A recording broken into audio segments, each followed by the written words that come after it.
third time's charm. The reason that this Talky Tuesday didn't happen on Tuesday is because this is the third time that I've tried talking about this topic. I don't think I've ever had anything that was as important for me to kind of chat about that made me refilm it 3 times. Basically, the first time that I filmed this, it was right after the fact, like while I was in the feeling, and I was crying and it was kind of incomprehensible. I couldn't even edit something sensical together. When I did filming yesterday, it still felt like I wasn't hitting the mark that I wanted.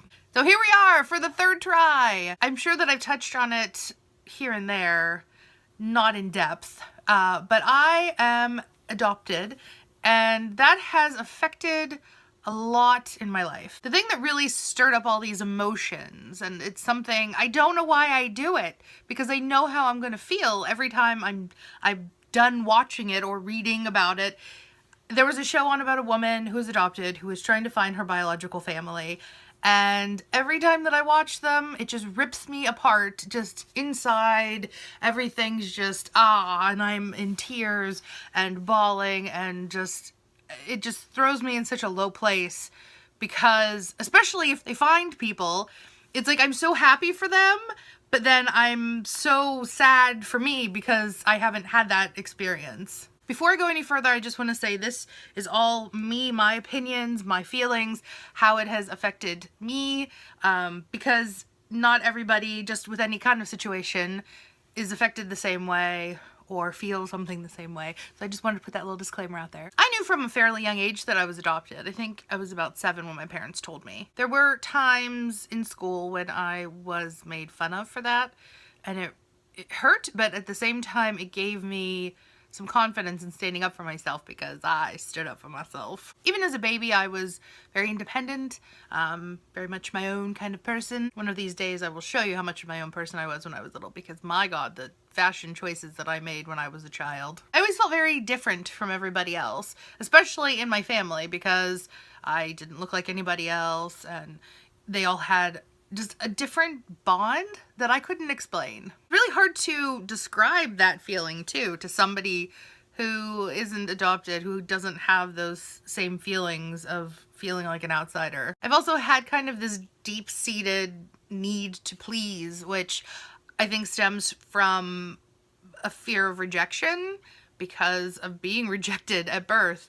And that's not that it was a harsh rejection. I don't really know what kind of rejection it was, but that being given up.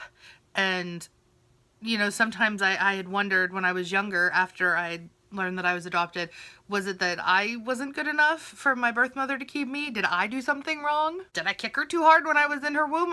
I didn't know, but that was something that went through my head at a point. It took me a long time to realize that I couldn't be a people pleaser all the time, because it was just making me miserable, and that was a very hard thing to break and change about myself.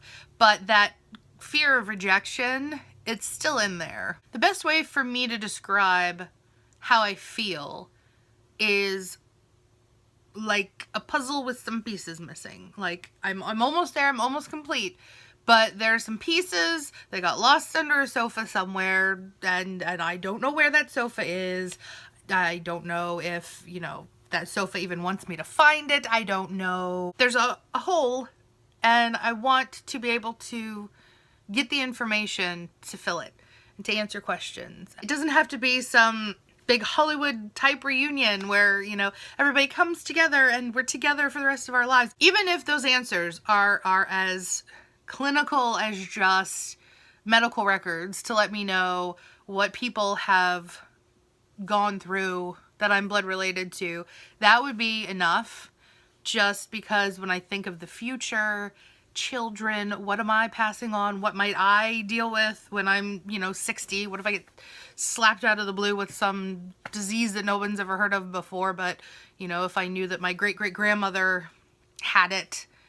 I mean, these are the things that I worry about. Another thing that I worried about, especially when I got to the age of dating, was what happens if the person that I fall in love with is a relative. But I didn't know that because I don't know my blood family. One of the biggest reasons that I worry about that is because I was born not far from where I live now, so obviously my biological family is in the area, and there was even a boy that I went to school with that has my birth mother's maiden name.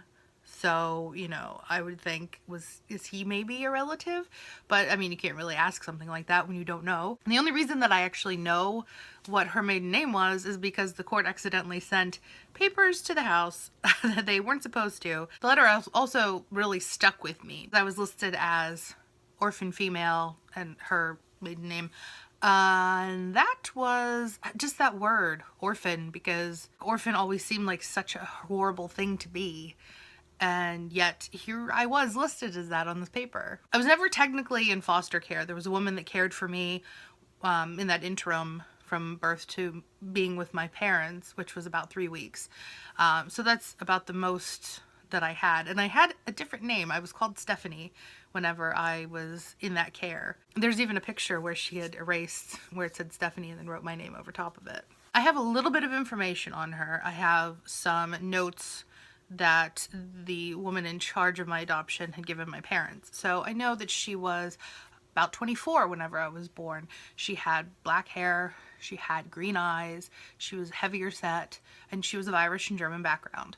So I at least know that little bit about myself, but she said that she didn't know who my father was. If I was born in June, she would have known. I was born in April and I was to term, so there's another big mystery. I've tried a few times in the past to try and get information. I've gone on adoption sites to try and put my information out there.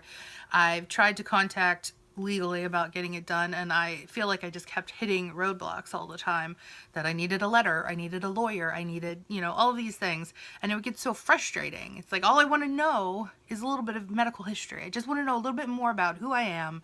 And why are you denying me that? After this past week and the breakdown and the everything, I talked to Den about it, and he has a friend who is also adopted and went through the whole process of tracking down her biological family. I'm really excited because she said that she'd be willing to help me try and track down some information for myself. I'm going to go into this not setting the bar too high because I know just from my experience that, you know, roadblocks are out there and I may not ever find out this information, but it is still worth trying. I'll definitely keep you guys up to date on whatever happens, good or bad, good and bad, whatever. For any of you that watch my videos that are also adopted, I guess the question to you is, do you have knowledge of your biological family? Do you speak to them? Have you met them?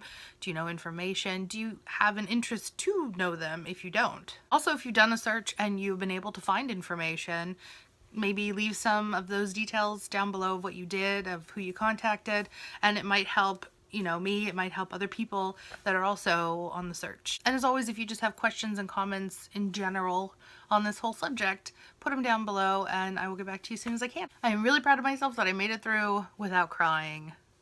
Yay, Sammy. Before I go though, I do want to tell you guys, I have decided to start using my blog. Yay! So I want it to be an extension of this channel, and it may be things that are just kind of random that pop in my head and I just want to chat about it. They could be things that maybe don't feel as video worthy as other things, and I may even use it as kind of an addition to a video if there's more information that I find out about a topic, or more of the links or anything like that. I can put that in my blog. So if you go all the way down to the bottom of my description stuff, it is the HeyItsMeSami.blogspot.com. That is my blog, that is my spot. Actually, that's my spot. If you guys like this video, give it a thumbs up, subscribe if you haven't already, and I will see you guys for what I did this weekend. I don't even know that I have anything planned to do this weekend, so it might just be me sitting on the sofa watching TV. Wouldn't you love to watch that? For me and my fox mug, love you. Bye!